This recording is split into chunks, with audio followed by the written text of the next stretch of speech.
আসসালামু আলাইকুম প্রিয় দর্শক, অন্য মঞ্চের আলাপচারিতায় আপনাদের সকলকে আমন্ত্রণ জানাই। যমুনার জল অনেক বেশি ঘোলা করে ফেলেছেন অধ্যাপক ইউনূস। সেই ঘোলা পানিতে মাছ শিকার তো দূরের কথা, এখন সে পানিতে ঠাঁই খুঁজেই পাচ্ছেন না তিনি। ঘোলা পানিকে তার জন্য আরো বেশি রহস্যময় করে তুলেছেন তারই দুই মিত্র জামাতে ইসলামী এবং কিংস পার্টি এনসিপি। একদিন বাদে জুলাই জাতীয় সনদ স্বাক্ষরের ঘোষণা দিয়ে রেখেছেন অধ্যাপক ইউনূস, কিন্তু এই সনদ স্বাক্ষর নিয়ে দুই মিত্রের কাছ থেকে দেখা দিয়েছে চরম অনিশ্চয়তা। সেই অনিশ্চয়তা কাটাতে আকস্মিক এবং জরুরি বৈঠকও করেছেন তিনি। সেই বৈঠকে মিত্রদের কলম, ছবি জাদুঘরে সংরক্ষিত রাখার লোভ দেখিয়েও বশ মানাতে পারেননি। ফলে দুই মিত্র জামাত ইসলামী আর এনসিপি তাদের আগের অবস্থানেই রয়ে গেছে। অন্যদিকে বিএনপি সুযোগ পেয়ে মিষ্টি ভাষায় প্রচ্ছন্ন হুমকিও দিয়ে দিয়েছে অধ্যাপক ইউনূসকে। দলটির নেতা সালাউদ্দিন আহমেদ বলেছেন, অধ্যাপক ইউনূসের প্রতি বিএনপির যে সমর্থন সেটি সীমাহীন নয়, বরং শর্ত সাপেক্ষ।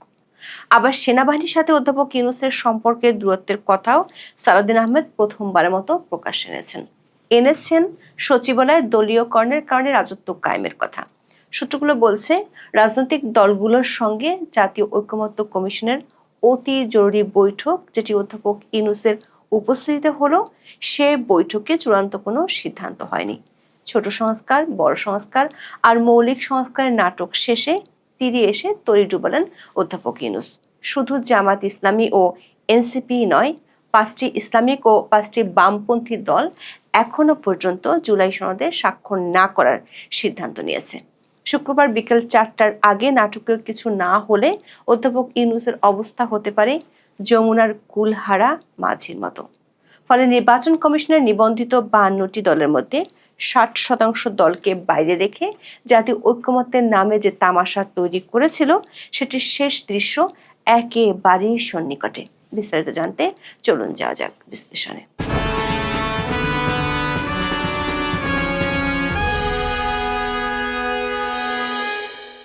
রোম সফরে যাওয়ার আগে অধ্যাপক ইউনূসের দপ্তর থেকে প্রথমে জানানো হয়েছিল 15ই অক্টোবর অনুষ্ঠানের মাধ্যমে জাতীয় সংসদ ভবনের সামনে স্বাক্ষর হবে জুলাই জাতীয় সনদ।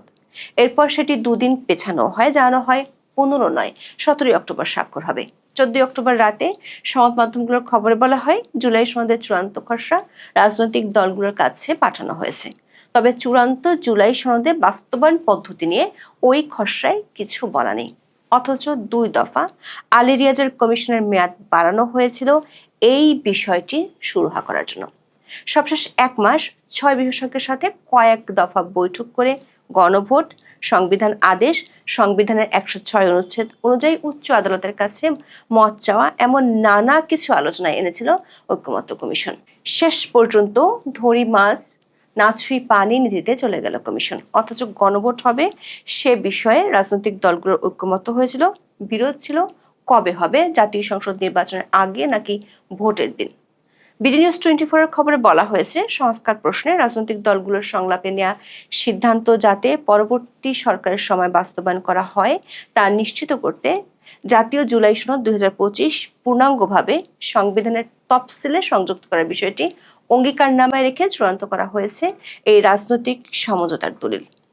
মঙ্গলবার রাতে 40 পৃষ্ঠার এই সনদ 33টি রাজনৈতিক দলের কাছে পাঠায় ঐকমত্য কমিশন। শুক্রবার জাতীয় সংসদের দক্ষিণ প্লাজায় প্রধান উপদেষ্টা মোহাম্মদ ইউনূসের উপস্থিতিতে তাতে স্বাক্ষর করবে দলগুলো। এমন খবরের পাশাপাশি গণমাধ্যমে আরও খবর আসে, কয়েকটি দল স্বাক্ষর অনুষ্ঠানে না যাওয়ার ইঙ্গিত দিয়েছে। 15ই অক্টোবর সকাল থেকে শুরু হয় যমুনার দপ্তরের তোড়জোড়, কারণ সরকারের মিত্ররা বেঁকে বসে। দৈনিক প্রথম আলোর খবরে বলা হয়, জুলাই জাতীয় সনদের ভবিষ্যৎ নিয়ে সংকট ও অনিশ্চয়তা দেখা দিয়েছে। শেষ মুহূর্তে এসে বাস্তবায়নের প্রক্রিয়া নিয়ে রাজনৈতিক দলগুলোর মধ্যে গুরুতর মতপার্থক্য তীব্র হয়ে ওঠায় বিচলিত হয়ে পড়ে যমুনা। আজকের পত্রিকার খবরে বলা হয়, এই অবস্থায় আগামী 17ই অক্টোবর পূর্ব ঘোষিত দিনে সনদ স্বাক্ষর আদৌ হবে কিনা তা নিয়ে অনিশ্চয়তা দেখা দিয়েছে। দর্শক, অনেকদিন ধরে যমুনার জল শান্ত ছিল না, কিন্তু এবার একদম জেগে উঠেছে খরস্রোত। আর তা ঠেকাতে ব্যতিব্যস্ত হয়ে পড়েন অধ্যাপক আলী রিয়াজের নেতৃত্বে বিশেষ টিম। উদ্ভূত পরিস্থিতি নিয়ে আলোচনার জন্য রাজনৈতিক দলগুলোকে অতি জরুরি বৈঠকে ডাকে জাতীয় ঐকমত্য কমিশন। আশা ছিল অধ্যাপক ইউনূস যেভাবে মন ভোলানো কথা বলে সারা বিশ্বে মাইক্রো ফাইন্যান্সের পর 3-0 তত্ত্ব প্রচার করেন, সেভাবেই বেঁকে বসা রাজনৈতিক দল বিশেষ করে তার 2 মিত্রের মন ভোলাতে পারবেন। সবার শেষে দেয়া বক্তব্যে অধ্যাপক ইউনূস সেই মন ভোলানো বক্তব্যই দিয়েছেন। শুরুই করেছেন বেশ আবেগী কথা দিয়ে। বলেছেন নিজ থেকে আবদার করে এই বৈঠকে এসেছেন। মিত্রদের মন গলানোর জন্য নতুন একটি জাদুঘর করার লোভও দেখিয়েছেন। বলেছেন জুলাই সনদ স্বাক্ষরে সবাই বড় রকমের উৎসাহ নিয়ে অংশ নেবে। যে কলম দিয়ে স্বাক্ষর করবেন সেটা জাদুঘরে রক্ষিত থাকবে আপনাদের ছবি সহ। এটা জাতির জন্য মস্ত বড় সম্পদ হয়ে রইল। যে দলিল তৈরি করেছেন তা হারিয়ে যাবে না। বরাবরের মতোই শুনিয়েছেন আশার কথা নির্বাচন ফেব্রুয়ারিতেই হবে। কিন্তু তিনি বক্তব্য দেওয়ার আগেই বক্তব্য রেখেছেন 2 মিত্র জামায়াত ইসলামী ও এনসিপির 2 নেতা। জামায়াত ইসলামের মতিউর রহমান আখন্দ আরো এক দফা জানিয়ে দিয়েছেন নভেম্বরের মধ্যে গণভোট আয়োজন করে জুলাই সনদকে আইনি ভিত্তি দিতে হবে, তারপর পরবর্তী কার্যক্রম চলবে। দর্শক, জামাত নেতা বিশেষ করে সৈয়দ আব্দুল্লাহ মোহাম্মদ তাহেরের গত কয়েকদিনের বক্তব্য বিশ্লেষণ করলে একটি কথা পরিষ্কার, গণভোট নভেম্বরে হবে, তারপর জাতীয় নির্বাচন হতে হবে। অন্যদিকে ঐকমত্য কমিশনের বৈঠকে এনসিপির পক্ষ থেকে বক্তব্য রেখেছেন সংগঠনটির সদস্য সচিব আক্তার হোসেন। তিনি তার দলের পুরাতন অবস্থানকে তুলে ধরেছেন। বলেছেন জাতিকে অস্পষ্ট রেখে কোনো উদ্যোগকে সফল করা সম্ভব নয়। নোট অফ ডিসেন্টের বিষয়গুলো পরিষ্কার করা হয়নি। কিভাবে সেগুলো বাস্তবায়ন হবে তার একটি পথরেখা থাকা দরকার। গণভোটের দিনক্ষণ আর জুলাই সনদ বাস্তবায়নের পথ পরিষ্কারের কথা তুলে ধরেন জনাব আক্তার।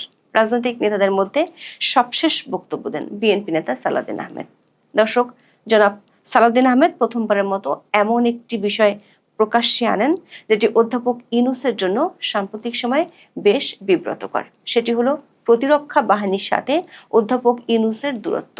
শুনে আসি সালাউদ্দিন আহমেদ কি বলেছেন। আমরা চাই না প্রতিরক্ষা বাহিনীগুলোর মধ্যে কোন রকমের ভারসাম্যহীনতা নষ্ট হোক। আমরা সেটা এফোর্ড করতে পারবো না এই মুহূর্তে। আমরা চাই আপনার সাথে প্রতিরক্ষা বাহিনীর সুসম্পর্ক বজায় থাকুক। রাষ্ট্রে একটা ব্যালেন্সড অবস্থা থাকতে হবে। আমরা নির্বাচনকে সামনে রেখে কোন রকমের ঝুঁকির মধ্যে আমরা যেতে চাই না, যেতে পারবো না, সেটা আমরা এফোর্ড করতে পারবো না। দর্শক, সালাউদ্দিন আহমেদের বক্তব্য থেকে একটি বিষয় পরিষ্কার, সাম্প্রতিক সময়ে সেনাবাহিনীর সাথে সরকারের যে দূরত্ব তৈরি হয়েছে সেটি বিএনপির পছন্দ নয়, এমনকি সেটি এফোর্ড করতে পারবে না বলেও হুঁশিয়ার করে দিয়েছেন তিনি। আবার বলে দিয়েছেন বিএনপি যে অধ্যাপক ইউনূসকে সমর্থন দিচ্ছে সেটি একেবারে সীমাহীন নয়, বরং বিএনপির একটি শর্ত আছে, সেটি হলো নির্বাচন। সেই নির্বাচনে যদি 2 মিত্রের বিমাতা সুলভ আচরণে পিছিয়ে যায় তাহলে বিএনপি যে অধ্যাপক ইউনূসের হয়ে আর বাঁশি বাজাবে না, সেটি পরোক্ষভাবে সালাউদ্দিন আহমেদ জানিয়ে দিয়েছেন। দর্শক, ঐকমত্য কমিশনের বৈঠকে অংশ নেওয়া বেশ কয়েকটি রাজনৈতিক দলের নেতার সাথে আমরা কথা বলেছি। এছাড়া বেশ কয়েকটি গণমাধ্যমে প্রকাশিত খবর থেকেও জানা গেছে জামায়াত ইসলামী ও এনসিপি জুলাই সনদে স্বাক্ষর না করার সিদ্ধান্ত নিয়েছে। খবরে বলা হয়েছে জুলাই সনদের অনুলিপি পাঠানোর পর মঙ্গলবার রাতে এনসিপি নেতাদের সঙ্গে কমিশনের সহসভাপতি অধ্যাপক আলী রিয়াজের অনানুষ্ঠানিক বৈঠক হয়। সেখানে দলটির পক্ষ থেকে বলা হয় বাস্তবায়নের পদ্ধতি নিয়ে মীমাংসা না করলে জুলাই সনদ 90 দশকের 3 জোটের রূপরেখার মতো ব্যর্থ হবে।